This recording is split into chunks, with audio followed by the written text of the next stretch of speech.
বন্ধুরা, আজকে আবার আমি কংক্রিট টেকনোলজির পার্ট 5 নিয়ে চলে এলাম, মানে ক্লাস নম্বর 5 একটা ছোট্ট ভিডিও কিন্তু তোমাদের সামনে নিয়ে চলে এলাম। আজকের যে প্রশ্নগুলো রয়েছে খুবই ইম্পর্টেন্ট প্রশ্ন, কিছু আই স্কোর থেকেও রয়েছে।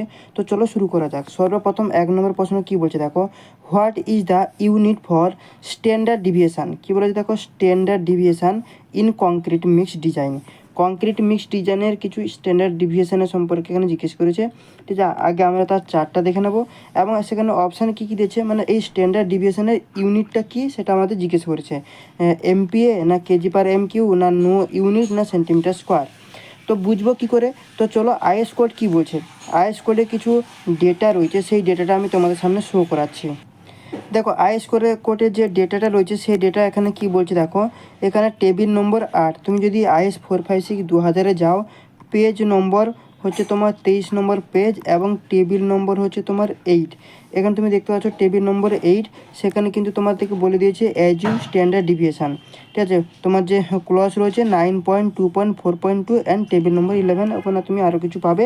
দেখো একদিকে রয়েছে গ্রেড অফ কংক্রিট আর একদিকে দিয়েছে অ্যাজিউম স্ট্যান্ডার্ড ডিভিয়েশান, যেটা তার ইউনিট হচ্ছে নিউটন পার মিলিমিটার স্কোয়ার। তাহলে আমরা পেয়ে গেলাম কি, অ্যান্সারটা কী হবে, নিউটন পার মিলিমিটার স্কোয়ার। যদি অপশানে নিউটন পার মিলিমিটার স্কোয়ার না থাকে তাহলে সেক্ষেত্রে কী হবে, এমপিএ। তো এখানে কিছু আমরা বুঝে নেব গ্রেড অফ কংক্রিট, যেমন M10 আর M15, এই গ্রেড অফ কংক্রিটের ক্ষেত্রে স্ট্যান্ডার্ড ডিভিয়েশন কত হবে না 3.5। আর যদি তোমার M20 টু M25 এই কংক্রিট হয় তাহলে তার স্ট্যান্ডার্ড ডিভিয়েশন হবে কত, 4.0।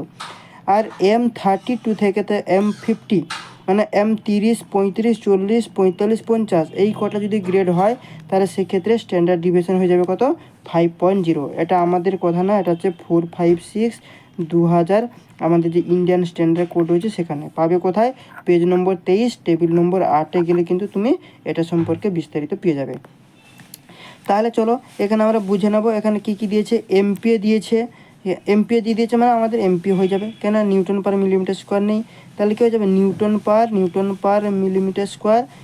এটা যদি অপশান যদি না থাকে তাহলে কী হয়ে যাবে, এমপিএ। তাহলে অপশান এ হয়ে গেল আমাদের কি না কারেক্ট অ্যান্সার। ঠিক আছে, চলো এরপর আমরা নেক্সট প্রশ্নের দিকে যাব।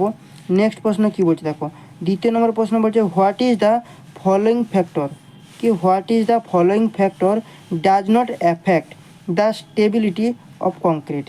ঠিক আছে, কোনটা অ্যাফেক্ট করছে না এর মধ্যে, কংক্রিট এক্সপোজ ইন সানলাইট।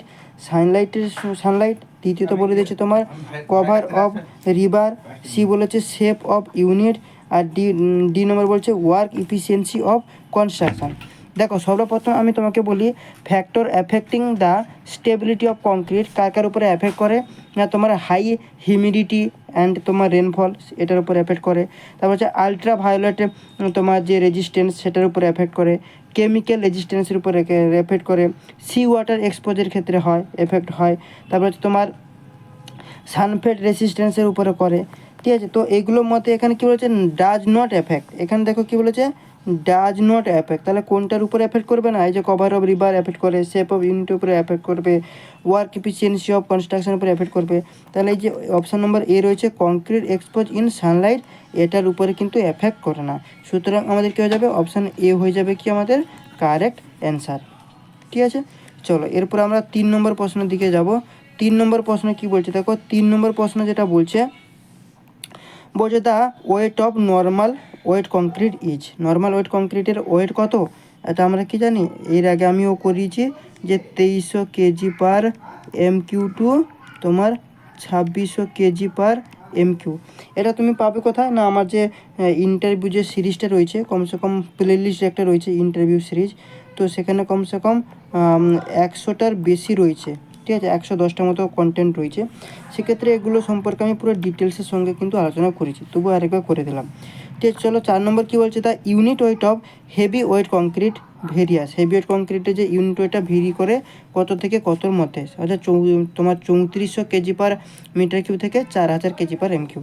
তাহলে কত, 3400 KG per M Q two 4000 KG per M Q, এর মধ্যে কিন্তু ভেরি করে। তো বন্ধুরা, এই ধরনের কন্টেন্ট আরও পাওয়ার জন্য চ্যানেলটাকে সাবস্ক্রাইব করো, লাইক করো, বন্ধুবান্ধবের সাথে বেশি বেশি করে শেয়ার করো। তো চলো আজকে এইটুকুই, নেক্সট পার্টে আবার নিয়ে আসবো। এবং এই পিডিএফটা পাওয়ার জন্য তোমরা ডিসক্রিপশন দেখবে হোয়াটসঅ্যাপ গ্রুপ, টেলিগ্রাম গ্রুপ রয়েছে, জয়েন করে নাও, সেখান থেকে তুমি এই নোটসটা পেয়ে যাবে। চলো, থ্যাংক ইউ।